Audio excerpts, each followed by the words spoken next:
Okay, hi and welcome to another quick tip brought to you by Mrs. Selec here on YouTube. And today it's all about mixtape treatment. Why do we want to do this? It's easy. If you record a mixtape, like I would recommend, you will leave a bit of headroom while doing the actual recording, about -3 to -6 decibels. And after that, your tape will sound a lot quieter than many of the commercial productions and mixtapes from other DJs you would hear. So this tutorial should teach you how to treat your recording afterwards and get it a little louder, just so it sounds better to the human ear.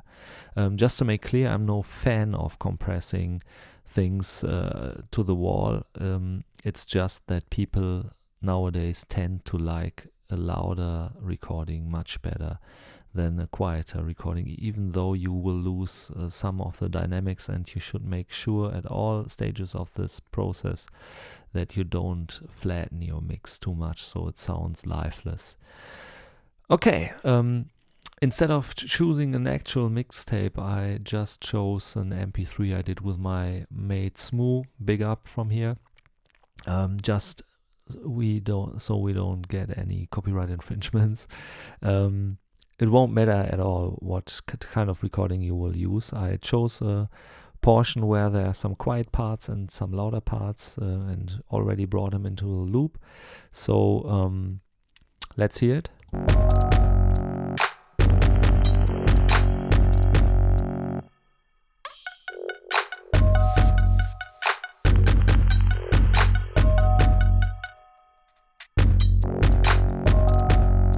And so on and so forth. You can use any wave editor you like. I chose to use Wavelab Lite Edition 8, which was free at some point. The Lite Edition has some flaws. For instance, you can only use 2 different waveforms in the mix, but that's no problem for what we are gonna do today, because we only need one waveform, which is our mixtape, and you will only have 3 effect slots, which is also okay because I'm gonna use a compressor, a brick wall limiter, and a metering tool, and I don't need any more plugins for that. If you're going to use some EQ or other things, maybe Wavelab is not the editor of your choice. If you have another wave editor and you like that better, just go ahead and use that. You can also use DAWs if you want to, so Ableton Live or Pro Tools or whatever, and load your file into that if you have them. I will try to use only things I got for free in this tutorial, and maybe most of it is is still free at the moment, so you won't have to pay any money to get things done. Okay, at first I'm gonna fill up the 3rd effect slot here with a metering tool, and I'm gonna use the T-Rex CS metering, which as I already mentioned was free. You can get some information about the peak, the perceived loudness, the RMS level, and also the phase and the spectrum, which we don't need in this time. Let's see what the file already has.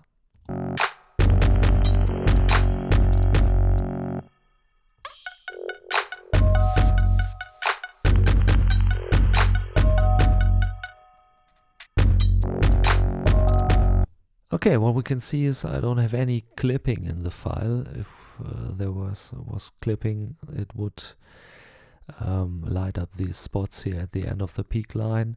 It could be that you had clipping and lowered the volume. I don't recommend that. Just make sure that your recording hasn't any digital clipping in it, and everything is fine. We can go louder at a later stage. The perceived loudness should be anywhere near this green zone. There's some space in here, so to say, and the RMS level is something we can look at later. Okay, I will use the Tokyo Dawn Feedback Compressor 2 as a compressor, and the LoudMax plugin done by Thomas Mund as a brick wall limiter. I guess in most cases you could just use the brick wall limiter, but I want to show you both, how to use both in this tutorial. So first of all, I'm going to use the feedback compressor to get 1 to 2 decibels of headroom by turning up the threshold and getting a ratio between 2 and 4 to 1. So we can get the loudest peaks a little quieter and have much more headroom for the brick wall limiter to work. Yeah, let's just do it.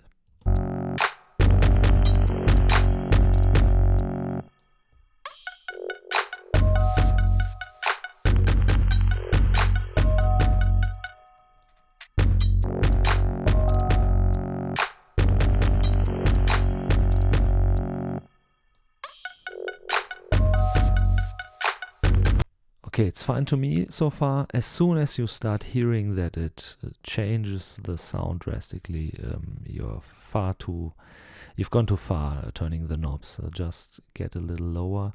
I don't hear any big difference with these settings, and we get some headroom here, so everything is fine.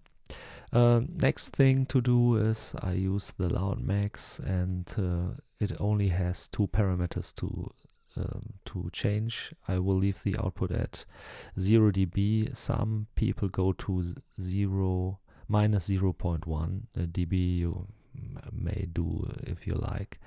And I will use the threshold again to get a lot more loudness into our recording using the headroom we just created and we already had when doing the actual recording. So let's see how it sounds.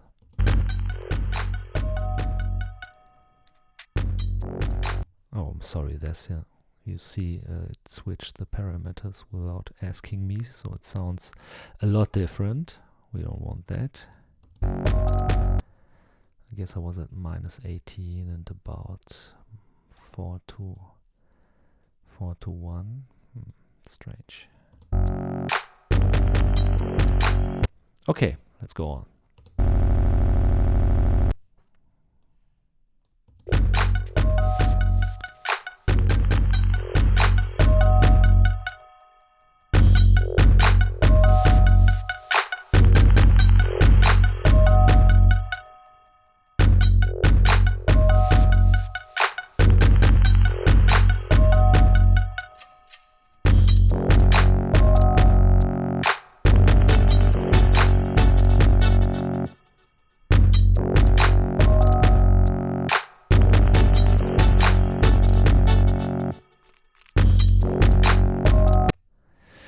I'm not sure if you can hear it through the tutorial, but I will render this part here. You can do that in Wavelab just to see the difference and hear the difference.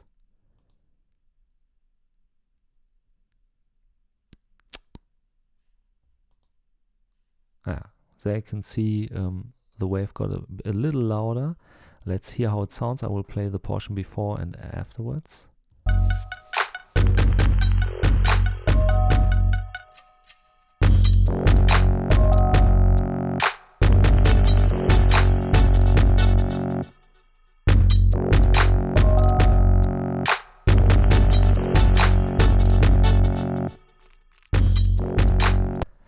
Okay, it's a little too much for my taste.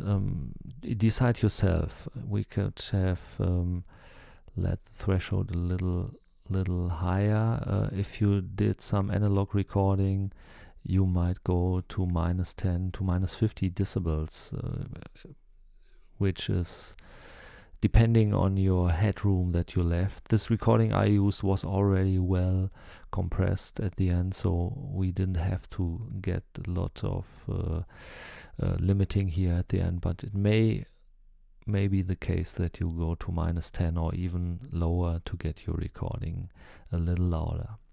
Okay, always keep in mind, don't flatten your mix. Here for distortion, limiter and compressors can make the sound distortion if you overdo it, and always be sure to not flatten your mix. You can make it louder, there's no problem with that, but if you do too much compression or too much limiting, your mix will sound very flat and lose all the dynamic, which would be a sad thing. Okay, if you have any questions, just get in contact and have fun pimping up your mix. Till then.